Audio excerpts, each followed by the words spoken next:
Dr. Wisdom, and I'm super excited to have you here once again at my YouTube channel. So today we are going to be looking at an interesting topic, visual loss or vision loss that cannot be explained, or vision loss of unexplainable patterns. And it is my challenge, it's a challenge for me, and I'm sure it is a challenge for most doctors. So today we are going to be walking through them and finding out why do patients come to the clinic and report that they have vision loss of which they cannot explain. So we are going to look at it today. Today's topic is going to be more of an introduction. We are going to be introducing the concept of vision loss of unexplainable cause, trying to fine-tune one of those things, and in our next class we'll begin serious topics and serious matters on it. Please, I hope you've commented, I hope you've liked the channel, and I hope you've shared. Don't forget to also subscribe. As you do so, you remain blessed. So quickly, let us begin. There's always an explanation for virtually all vision loss. There should be and there must be an explanation. I understand that there is a term called idiopathic, whereby you have vision loss that is of unknown cause. But most of the time, the vision loss encountered in the clinic, they can be explained. So most times the patient comes and tells you that he can't understand why his vision went blurry all of a sudden or after a while. So it is the duty of the doctor to find out why is this vision loss there, and then trying to know what to do. Are we together? So there's always an explanation for most vision loss, but the patient presents them as unexplainable.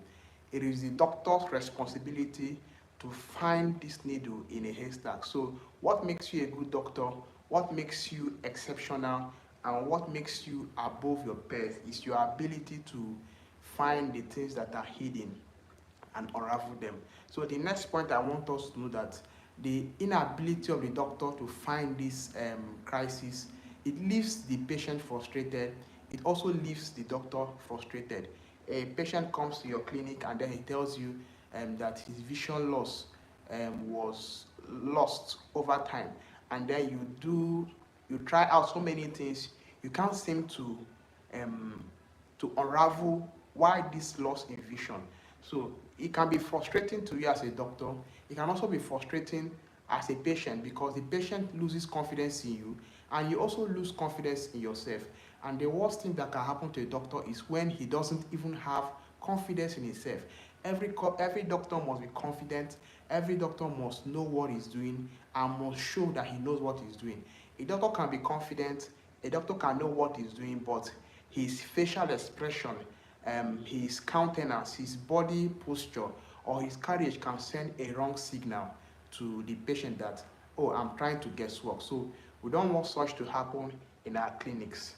Are we together? So the doctor's ability to differentiate vision loss associated to the eyes and vision loss associated to systemic conditions is also important.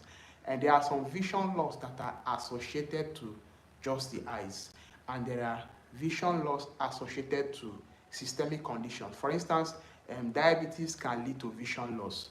Are we together? So high blood pressure can lead to vision loss. So your ability to differentiate that this vision loss this patient is experiencing is due to a systemic condition, or it's not necessarily due to a systemic condition, it's because of what is happening just in the eyes, or is due to what is happening in the brain. So we are going to be looking at all this, know how to differentiate vision loss that cannot be explained.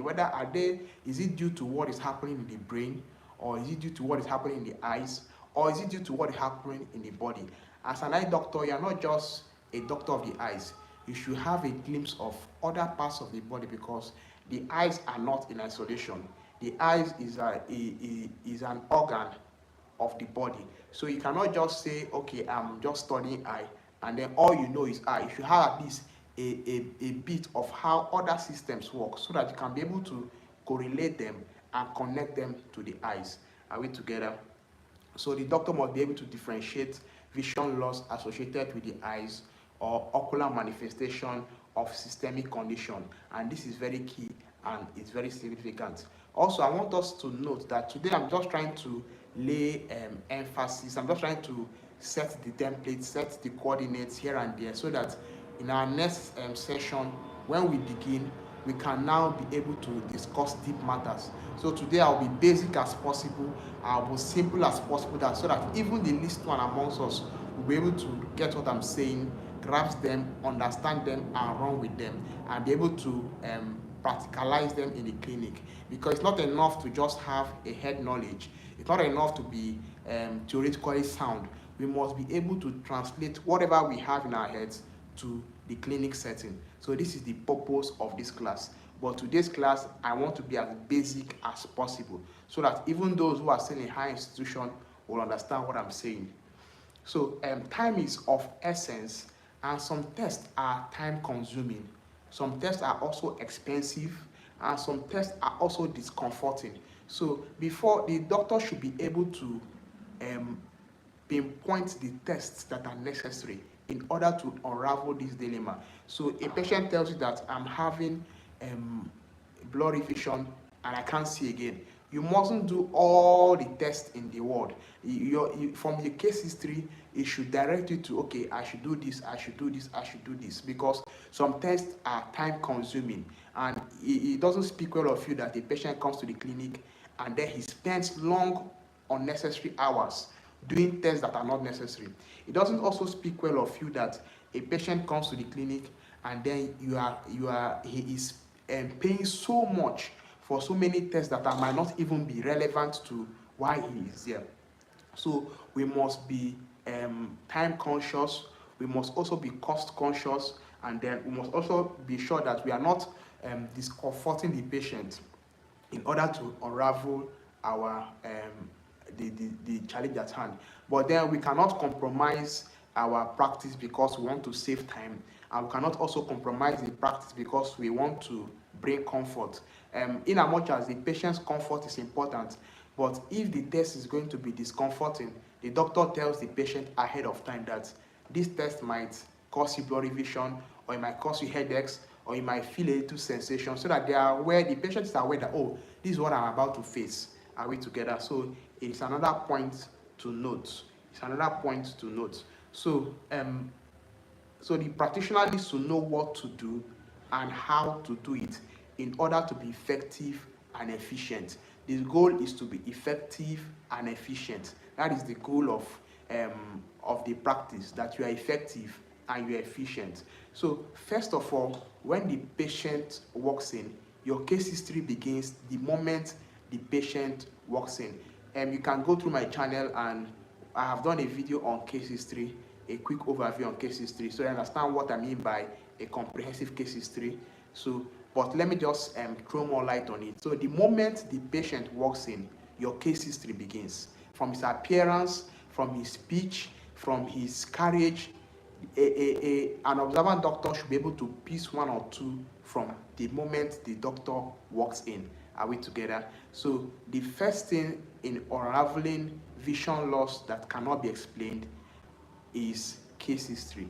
Case history is very important. Case history is a comprehensive, detailed, one-to-one communication between the doctor and the patient. So sometimes it can be in the form of questionnaire, it can be in the form of question and answer. Personally, I prefer case history in the form whereby I can interact with my patient so that I understand them and they understand me. So what I do is that most times when I want to begin a case history, I find a common ground. For instance, I can look at your state of origin and then I say something positive about where you are coming from. For instance, the patient comes in and I look at his state of origin. He is from, let's say he's from Akwa Ibom, for instance.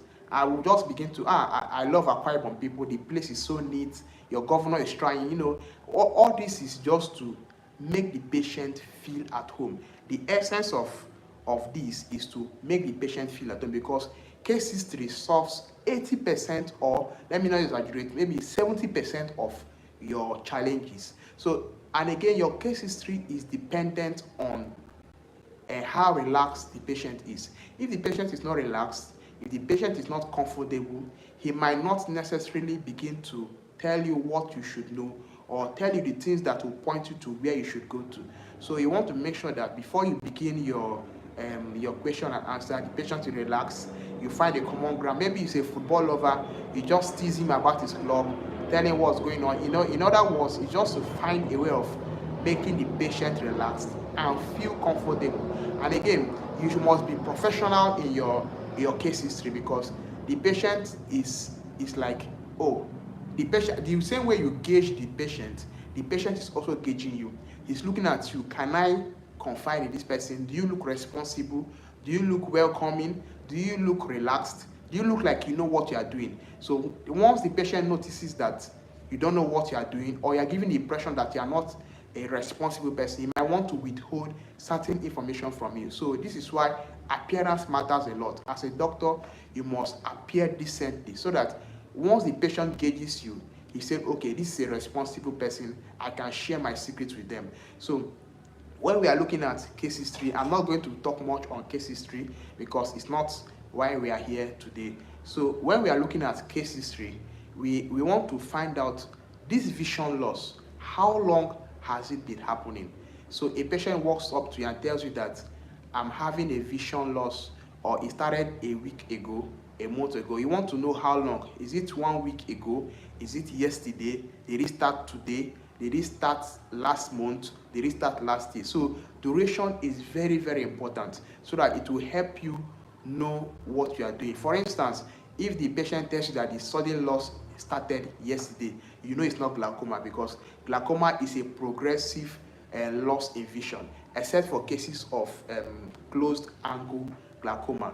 But if it is open angle glaucoma, you know it is never sudden. Glaucoma is a progressive loss in vision. So you want to know the duration of this vision loss, how long it has started, and also you want to know the onset. When did it start? Did it start in the morning? Did it start in the afternoon? Did it start in the evening? These are important keys you have to note. So it's not just rushing in to do your test. Your case history, in fact, is the most important test you have to do, because it will streamline every other thing you are going to do. So you need to know the onset. When did this vision loss start? When did it start? So that it will give you a guide into what you are doing. And again, you should also note what are the predisposing factors. So the patient might tell you, oh, it happened after I went to the market, or he can tell you that it happened after I came back from work. So you want to know what predisposed this factor. Was it that he was sick? Or the patient can tell you it happened after I had measles infection, or it happened after I had chicken pox, it happened after I had this. So you must know what predisposed the patient to having that unexplainable vision loss. So predisposing factor is very, very important and is very key. The next point you have to note in your case history is also associated signs and symptoms. This vision loss, did it come with headache? Did it come with banging sensation? Did it come with migraine? Did it come with blurriness? You should want to know what are the associated signs and symptoms that come with this vision loss that cannot be explained. Also, you also want to find out the patient's ocular history. Has this kind of vision loss happened before? If yes, what did you do to resolve it? It will give you a clue on what you have to do now. Also, you ask questions that have you been diagnosed of anything like cataract or glaucoma? So if the patient has been diagnosed of maybe cataract, for instance, and he tells you, oh, I'm having, all of a sudden, everywhere appears hazy, you know that, okay, likely the cataract is what is causing the vision loss. So your case history is very, very important. Also, I want us to note the medical history. Medical history is also very, very important. I always tell my colleagues, and those my junior colleagues and my colleagues, I always tell them that you are not just an eye doctor, you are a primary health care practitioner. In other words, most patients will come to the clinic having high blood pressure, and you might be the first to detect it. A patient can come into the clinic with elevated sugar level, and you'll be the first to detect it because you're a primary healthcare worker. So you must not just isolate yourself to just the eyes, in as much as the eyes are your primary area of responsibility, but you should have a bit knowledge of other parts. You are not knowing them to treat. You are knowing them so that you can refer effectively. You are knowing them so that you can be able to spot them, and then your quick response can save your life. For instance, I know, well, some few months ago, I saw a woman whose BP was 200 and something, either 250 or so, but she just came for a routine test, and then I suspected that her BP could be high, and I asked the nurse to check her BP, and then when we checked, it was 250. So at this point, there is no need testing for glasses. There is no need testing for whatever I tested. Please, I quickly referred, my supervisor quickly asked me to refer quickly to the GOPD because she can collapse anytime. So, and you know, that kind of BP can also cause vision loss. So you're a primary healthcare worker, you must have a bit knowledge of several things around the body. If the cholesterol is high, how does it manifest in the body? If the BP is high, how does it manifest in the eye? If the sugar level is high, how does it manifest in the eye? If there is a liver function, kidney function, can it manifest in the eye? How does it manifest in the eye? So these are very, very important. Quickly, let me just share a story with you. In the year 2020, I was in my externship, and then a woman had to come in, a lady per se, and then the lady said that she wanted to get glasses because her vision was blurry. And then my then supervisor, then the prestigious Dr. Ugochukwu Anunwa, he was supervising me then, and then he asked me to clerk her, and then he was watching, trying to guide me on what to do. Then when I was clerking her, she said that the vision loss was sudden and she couldn't see. So many things began to run through my mind as a young doctor then, and I'm still a young doctor anyway, so, but I was younger then. So many things began to ring through my mind, and when I did ophthalmoscopy, I saw signs of compromised immunity, and then I called my supervisor. I said, look at this, what I'm seeing, and quickly we referred her for RVS test, and then it proved positive, but she never came back to give us feedback. But a few days later, the lady came with police, and then they wanted to embarrass us. They said that, and what she said was that after I did ophthalmoscopy on her, she went blind. That it was the light I directed towards her eyes that caused her blindness.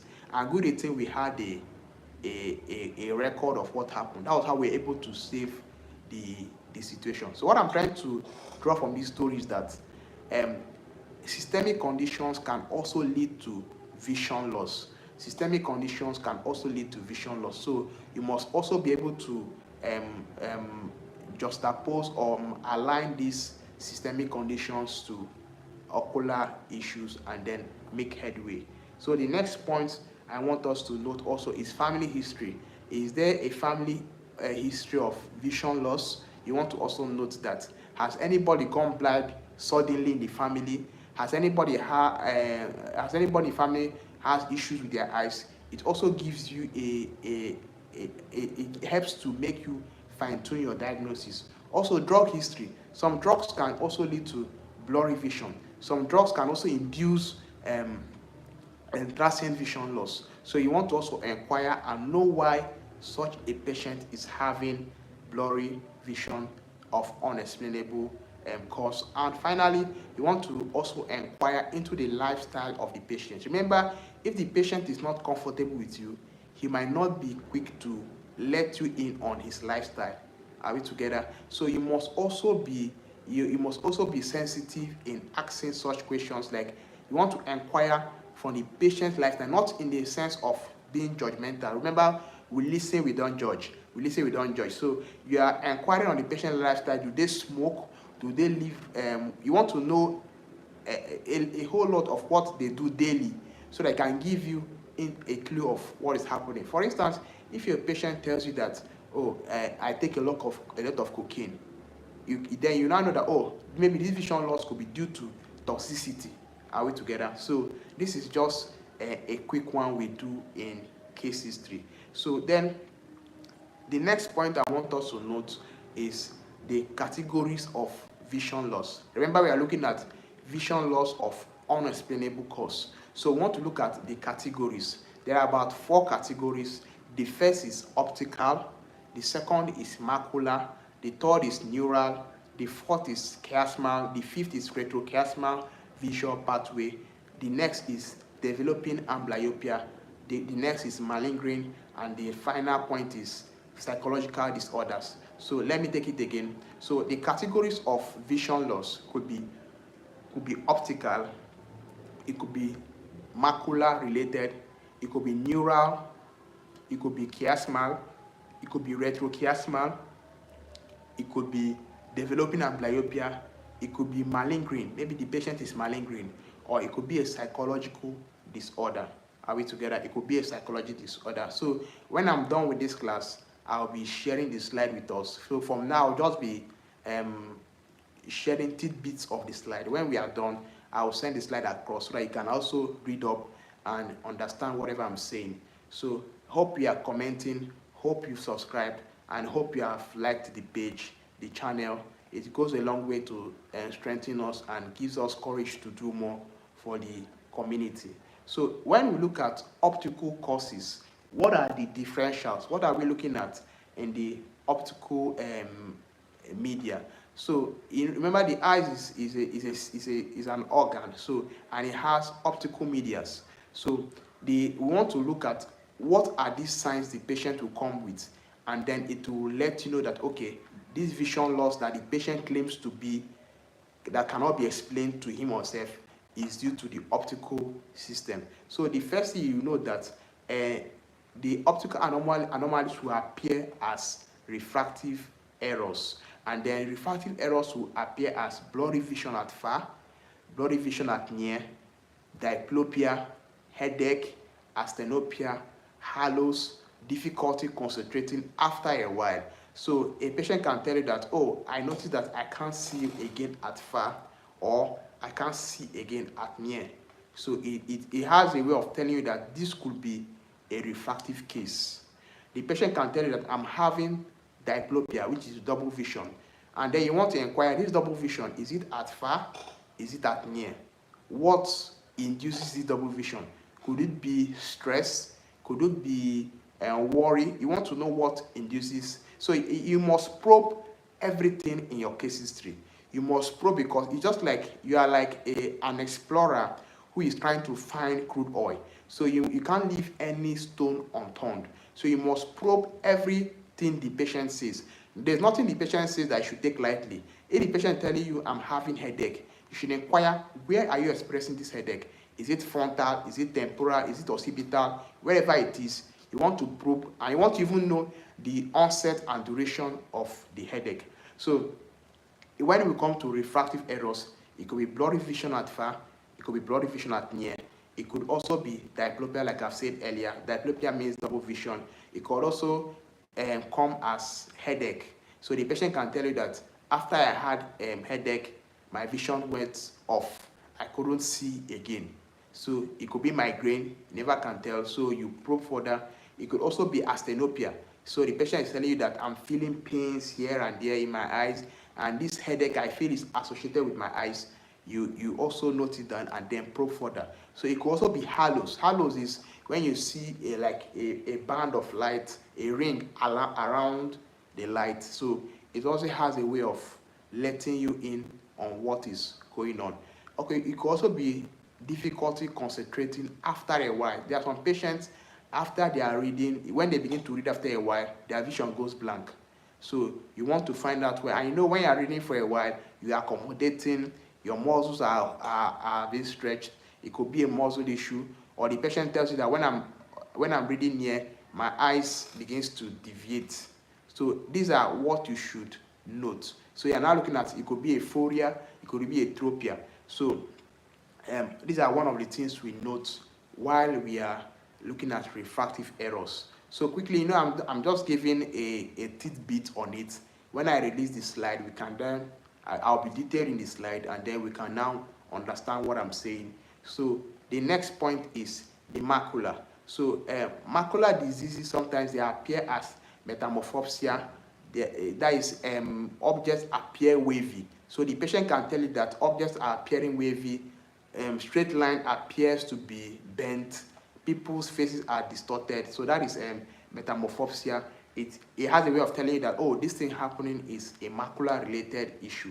The patient can also say it is micropsia. That is, images appear smaller than they are. Maybe in one eye the image is smaller, or it could be in both eyes, the image is smaller than in other sections. So you want to note that too. Also, loss of central vision can also be indicative that this vision loss we are talking about is macula related, because the macula is responsible for central vision. So when you hear loss of central vision, it could be, I'm not saying it is, it could be a pointer to macular issues. Also, difficulty recognizing familiar faces.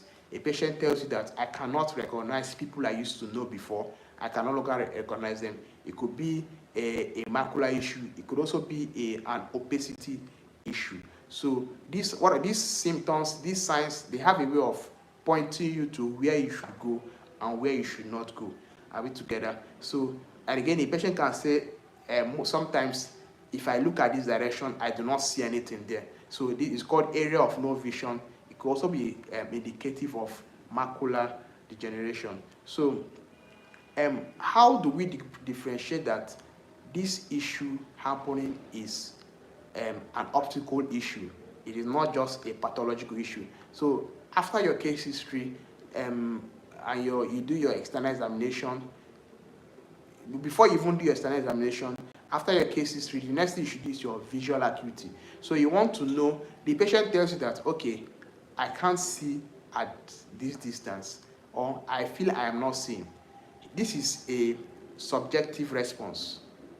Now you need to do an objective response by finding out why he's not seeing. So the next thing you should do is your visual acuity, is to occlude one eye and then check what the person is seeing. Like what I do is that if the patient says the left eye is the eye that is having that challenge, what I do is that I take my VA first with the left eye. Conventionally, every optometrist test starts with the right eye.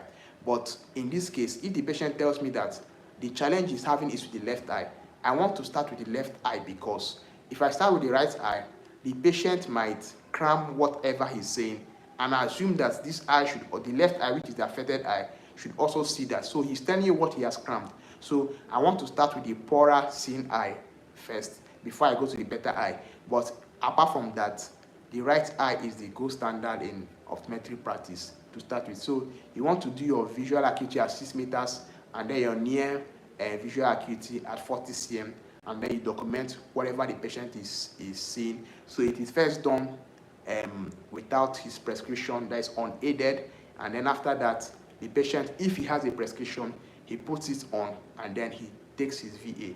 And then to differentiate if what the patient is complaining is a refractive error or a pathological error, we use what we call the pinhole. So the pinhole is the tool, or what we use to differentiate refractive errors from pathological errors.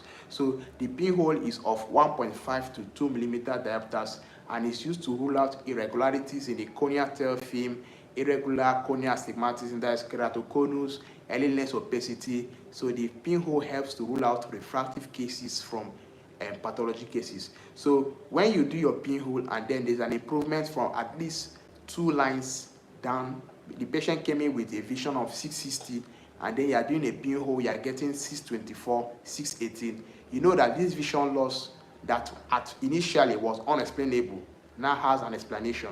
So this vision loss is not a parody now. The vision loss now has an explanation. So you are now saying that, okay, the patient came in with 660. With pinhole, he is seeing 618.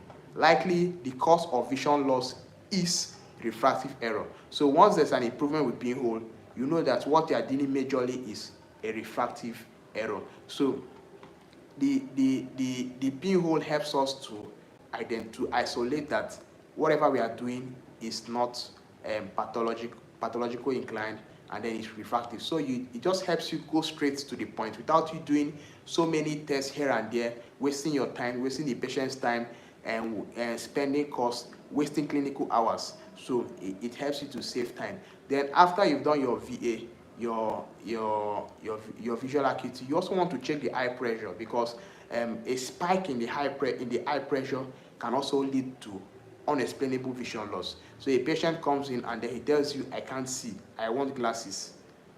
But then you do your tonometry and then you see that the pressure is about 50 something, 80 something. There's no point giving out glasses at this point. You must bring down that pressure first before you now give out your glasses. Are we together? So tonometry is very, very important. It is very, very important. Remember, before you dilate any patient, you should and you must check the eye pressure, because when you dilate, the anterior chamber is narrowed, so you shouldn't dilate a patient before. You should do your tonometry first before dilating. So after your visual acuity, the next point you have to do is to check your eye pressure, check the eye pressure of the patient to make sure that the pressure is within normal limits, because a spike in pressure can cause vision loss. Are we together? Then after your tonometry, you want to also look at the external examination. So external examination, I've done a video on external examination. You can quickly go through them and understand it, but let me just give you a quick overview. So your external examination, you are looking at the general anesthesia, you are looking at the eyelashes, you are looking at the lids, you are looking at the eyelash. So in the lids, you are checking out for ptosis here and there. I've done a work on ptosis. You can DM me later. I'll send you the slide on ptosis. So, and again, when you see ptosis, you want to know, is it congenital? Is it ptosis can be congenital or it can be acquired. And one of the ways you can differentiate a congenital ptosis from acquired ptosis is the presence or absence of lid crease. So a presence of lid crease, it shows that the ptosis is acquired. An absence of lid crease indicates that the ptosis is congenital. Are we together? So when you see ptosis, you want to find out, why is it there? When you see a ptosis with constricted pupil, you tend to go towards Horner syndrome. When you see a ptosis with dilated pupil, your mind is going towards cranial F3 palsy. And then you see a ptosis with that gets better within a certain period of time, your mind is going towards myasthenia gravis, and so on and so forth. Also diabetes. Diabetes can also cause ptosis. So you look at the lids, and then you look at the conjunctiva. You are examining the conjunctiva, the sclera, the limbus, the pupil. You check for RAPD. You note that. You also look at the iris, and then the lens as well. This should be done under the slit lamp or the pen touch. And then after your external eye examination, you now do your ophthalmoscopy to find out that, oh, you want to know what is going on behind the eyes. You are looking at the lens, you are looking at the vitreous, you are looking at the fundal background, you are looking at the blood vessels, how they are they straight, is there AV nicking, AV nipping, is there bonnet sign, the Marcus-Gunn sign, the Salus sign. You are noting all those. You're also looking at the disc. Is the disc distinct? So if the disc is not distinct, you are questioning why. It could be papilledema, it could be papillitis. You understand? So after looking at the disc, you also want to look at the cup to disc ratio. So note that the normal is 0.1 to 0.4. Anything from 0.5, you should question why and begin to suspect glaucoma. Also, you also note the blood vessels in the disc. Are they nasalized? Nasalization of the blood vessels could be indicative of glaucoma as well. We also want to look at spontaneous venous pulsation. It should be present in patients, but if it's not present, you also want to know why it's not present. So SVP, spontaneous venous pulsation, is very, very important. And then you also want to look at the periphery. If there's a case of retinal detachment, it can cause loss of vision that cannot be explained by the patient. So you want to look at the periphery. You also want to, then finally, you want to look at the macula. The macula is the final point of examination in fundoscopy.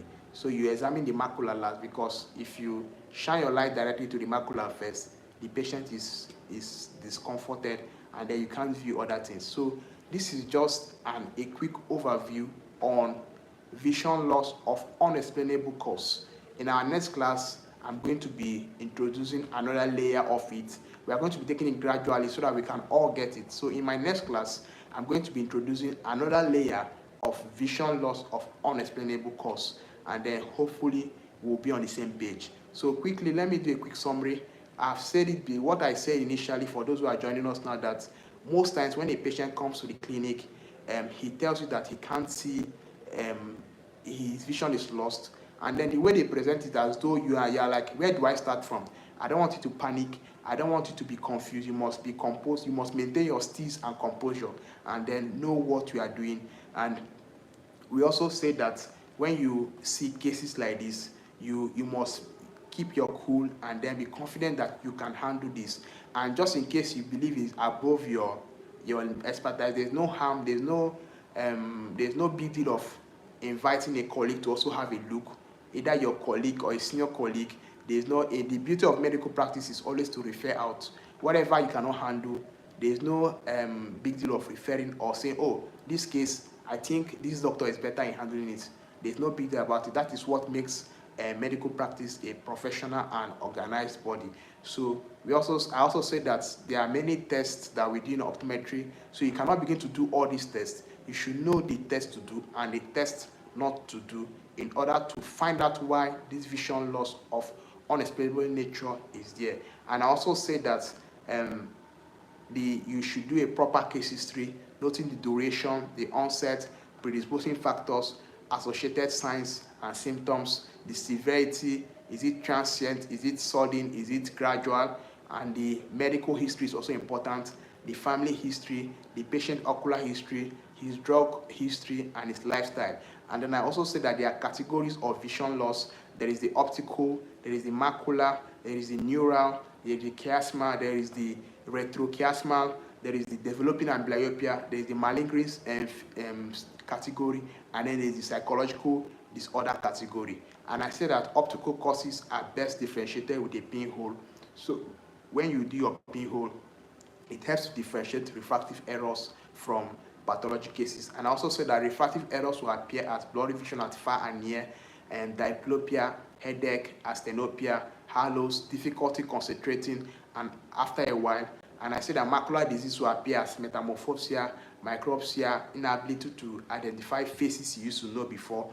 And finally, we talked on the pinhole, that the pinhole aperture should be 1.5 to 2 millimeter diopters, and then the pinhole helps to differentiate refractive errors from pathological errors. So this is the introduction of our first class, which is vision loss of unexplainable cause.